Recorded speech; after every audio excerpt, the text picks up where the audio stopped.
Ah, I remember you.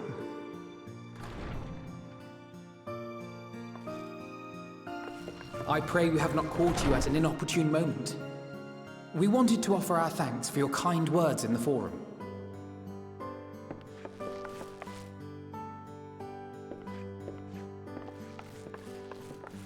Well, I could hardly let that Inquisition go unchallenged. I've always believed that curiosity should be nurtured, not stifled. Thankfully, a majority of my colleagues agreed. A slender majority, aye, but a majority nonetheless. Had the vote not gone our way, we would be having a very different conversation, if any at all. Though I'd like to think you would have not given up on our cause.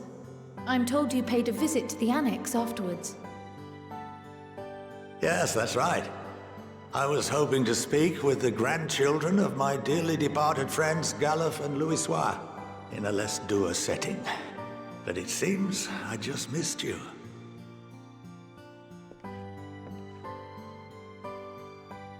I still can't believe how much you've grown. If only your grandsires could have seen the way you presented yourselves to the Forum. Why, it fair brought a tear to my own eye. You must have the patience of a saint, putting up with this lot and their antics. Never mind Montoya's prize student. Luckily, I know a thing or two about managing unruly younglings. If you ever need advice, don't hesitate to ask.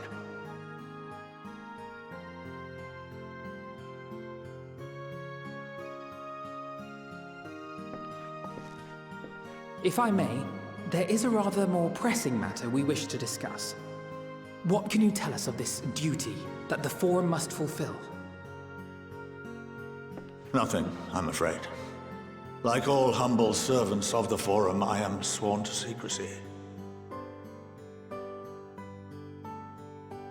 Or rather, I couldn't tell you if I tried.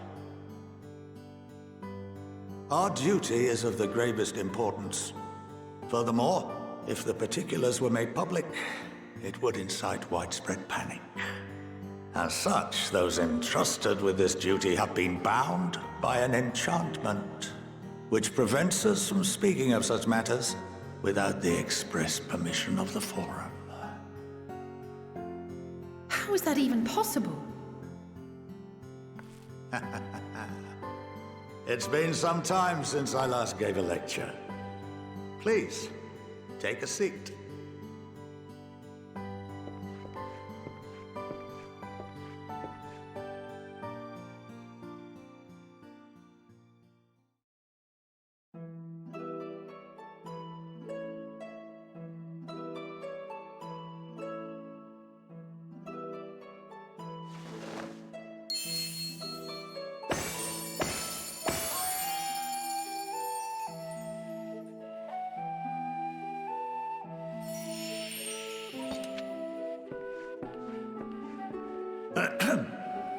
We shall begin by reviewing the fundamentals of etherology. The ether, which imbues us with life, can be categorized into three forms. Two are of the incorporeal sort, the soul, and the memory. Can anyone tell me the third?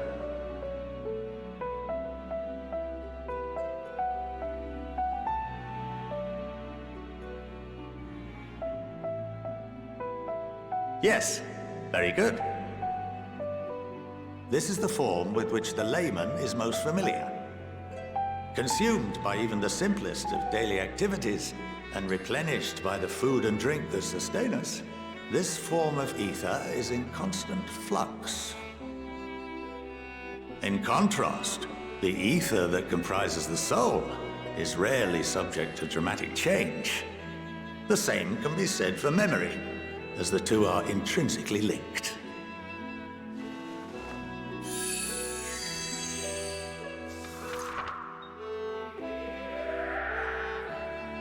Picture the soul as paper, and memories as words written upon it. Now, what would happen if that paper was doused with ink? The same type of ether as comprises the memories.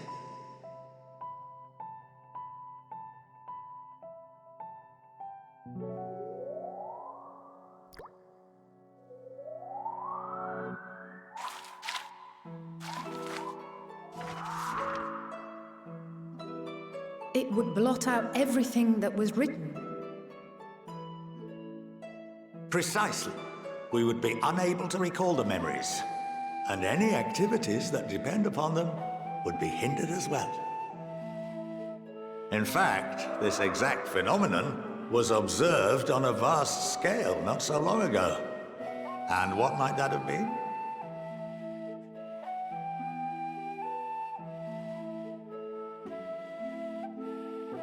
The seventh umbral calamity. The people of Eorzea vividly recall Bahamut breaking free of the Lesser Moon and raining hellfire down upon the realm. But no one could seem to remember the events that followed immediately afterwards. Indeed. To this day, we have yet to determine whether it was an unintended consequence or a deliberate act. The enchantment which binds me and the rest of the Forum is based on a similar principle. And yes, it is a contravention of the Sharlayan prohibition against the practice of memory manipulation. Only when a new member is inducted and told of our great duty are they subjected to the process. A necessary evil. You have my word that it would never be used to manipulate the populace? I should hope not. But can this enchantment be dispelled and your memories restored? If 9/10 of our members give their approval, then the process may be reversed. Then, and only then, would we be able to speak freely to others of our sacred duty.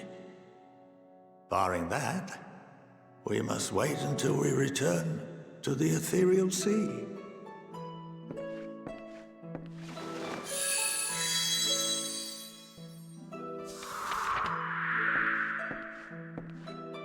For there we will be purified, the blots upon our souls washed clean.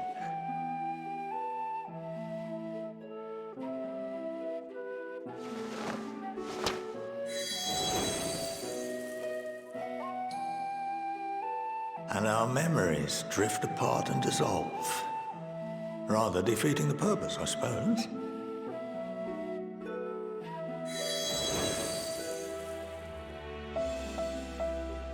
But there are those memories that are indelibly etched upon our souls, some believe.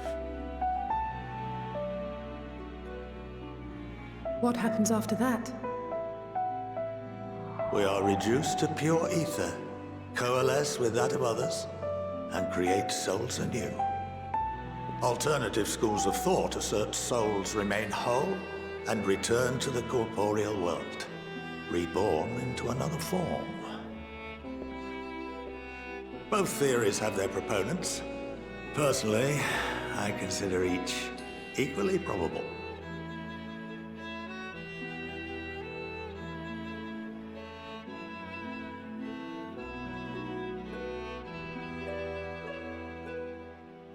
Well, I think that's enough education for today, now that I've given you some food for thought. Or rather, an entire banquet.